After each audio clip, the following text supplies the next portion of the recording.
magnanakaw, okay? Maangat ka pa! Miss, teka nga, makinig ka nga muna sa akin, sandali. Don't touch me! Baho-baho mo, dumi-dumi mo! Miss, alam mo, magpustahan na lang tayo. Pag napatunayan kung hindi ako yung magnanakaw, bigyan mo na lang ako ng halik, kahit na bahong-baho ka sa akin. Kahit patayin mo pa ako, hindi ko halikan yung amoy kalsada na kagaya mo, no? Guard! Guard, tulong! Tulong! May magnanakaw dito! Guard! Kuya! Bakit po? Kuya, guard! Kuya, huliin niyo siya! Kasabot Boss. siya ng gusto magnakaw ng sasakyan ko! Ha? Hindi magnanakaw yan. Siya pa nga yung tagahabol sa mga mandurugas dito eh. What? Oh. Narinig mo ba yung sinabi ni Manong Guard? Ano ba yan? Baka pwede na kitang singilin ng kiss. Ew, no! Salamat, boss.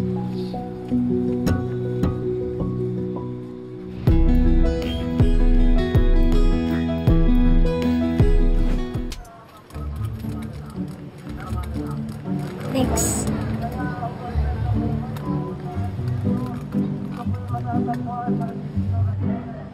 First time mo, no? Alam mo, ikaw yung tipong classic na yayamanin eh, no? Alam mo, huwag ka na mag-inarte dahil lahat ng tunay na tao kumakain ito. So, peking tao ako. Hindi ito yung first time ko, no? Nakatikim na ako nito sa platter. And I'm not maarte. I'm just being cautious. Baka mamaya, may secret ingredient to na hindi ako ready. Secret ingredient?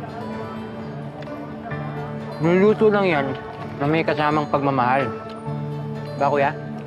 Siyempre naman. Saka kahit na lumang mantika ginamit dyan, tapat naman.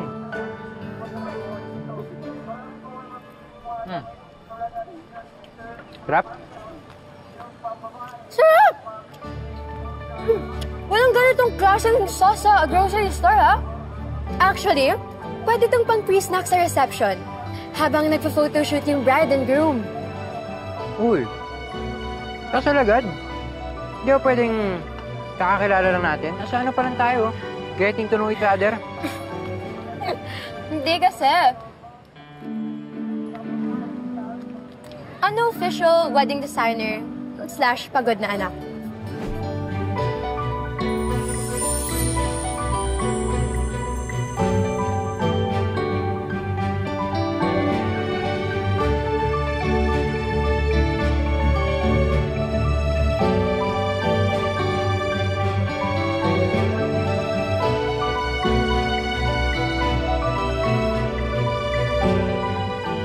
Oh, yan ba ang mukhang tukmol? Gwapo-gwapo ng kapatid ko. Aray. Talaga, wala ka talagang pinagbago. Bully ka pa rin. Gwapo naman talaga eh.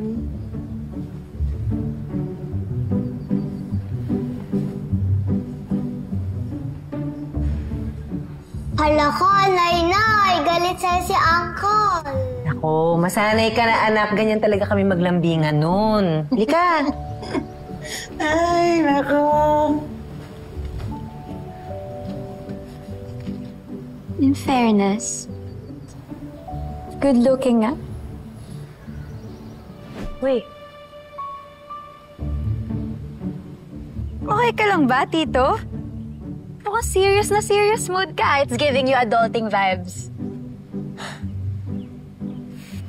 Mukhang serious nga. Well, if kailangan mo lang kausap, I'm here. I'm all ears. May nagawa ka na bang sobrang pinagsisihan mo pero di mo naman na mabago o mabawi? Marami. Lalo na tuwing nag-overspend ako sa add to cart ko.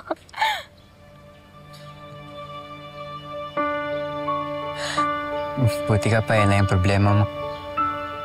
Uy, joke lang. Ito naman, oh. Of course, marami na akong nagawa na hindi ako proud. Kasi wala namang perfect na tao, diba? Pero, sabi nga nila, there are no mistakes in life. Only lessons to be learned. Kaya, kung ano man yung pinagsisisihan mo, Ang importante, may natutunan ka at saka di mo nagagawin ulit. Kaya huwag ka nang magmukmuk dyan. Move on din.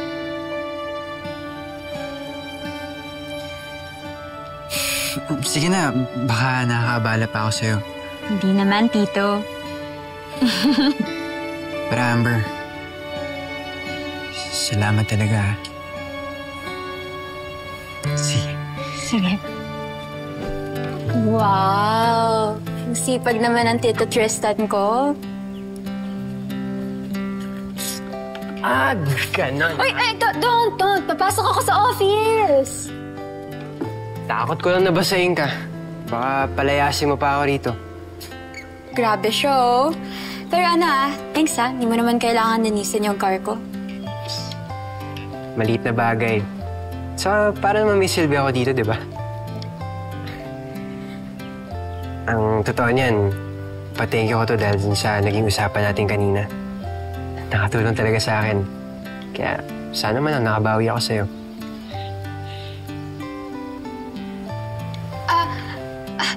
You're welcome. I have to go na din. O, sige.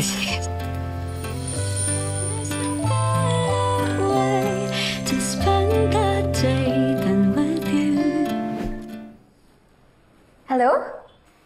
Manang Amber. Ano ba? I hate that.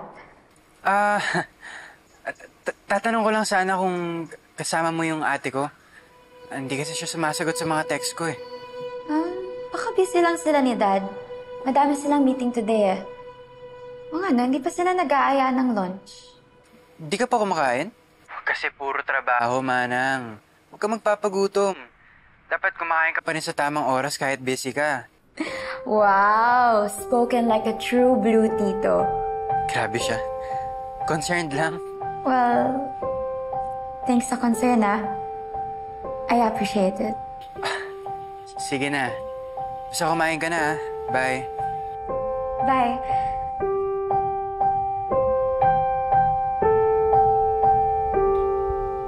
Ay, nako, Tristan. Kung papalata. Ano ba, Amber? Bakit parang kinikilig ka? Gosh. So, asa ka? Alis ka na? Nakabalik na si Grace.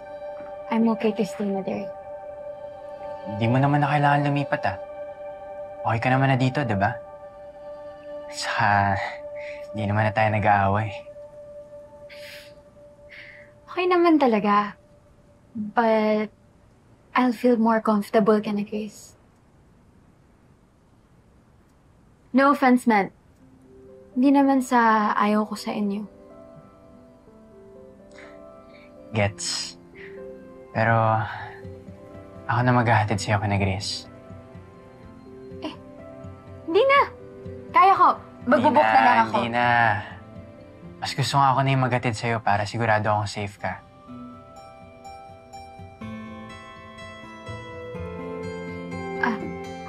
Teka, madami pa pala. Eto, very plushy. Para may kayakap siya kapag nalulungkot siya sa gabi. Tapos yung isa para sa'yo. Iba talaga, pag rich girl. Grabe, ginawa mo pang excuse yung birthday ni Leah para bilan din yung sarili mo. Para kasi sa'yo to.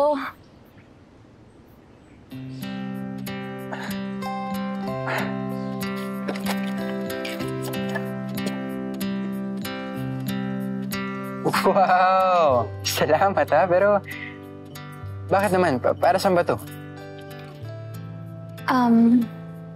My apology gift.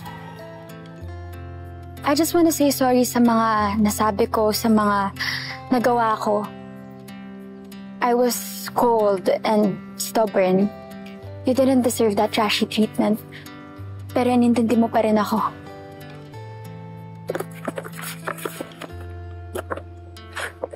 Balik mo na nga ito dun sa pinagbilan mo. Huh? Joke lang. Thank you pero bakit nga plushie? Wala ka nang maiisip na ireregalo sa akin, ano? Kaya plushie na lang, ganun? Grabe ka talaga. Well, yung plushie kasi for me, parang security blanket ko na niyayakap ko kapag malungkot ako or stress, lalo na pag nagkaka-anxiety attack ako. Or kahit hindi ko kayakap, kahit katabi ko lang. I gotta admit na lately parang nagiging plushie ka na rin sa akin. 'Cause you've been a big help to me. So, gusto mo na rin ako katabi? At, kayakap? Grabe, ang init. Ang init. Can you unlock the door? Please. Everything just feels shaky, shady. I just want something solid. Something strong to hold on to. Some peace, kahit konti.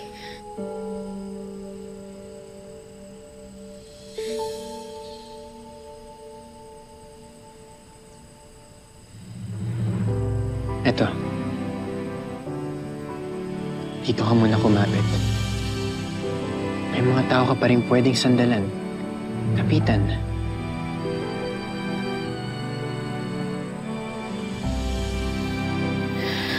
Thank you. But the trauma will always be there.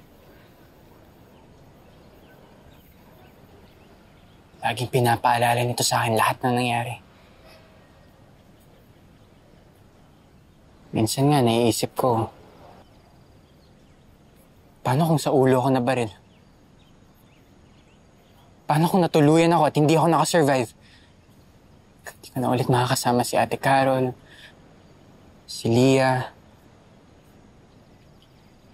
Ikaw. That's gonna be the saddest moment of my life. Talaga? After losing my mom and almost my dad, syempre ayoko naman may masamang mangyari sa'yo. You were always there for me. Kahit nung time na magkaaway tayo. You were there every step of the way. And I really appreciate that.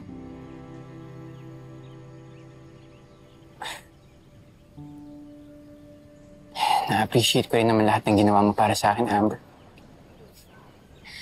Meron ba?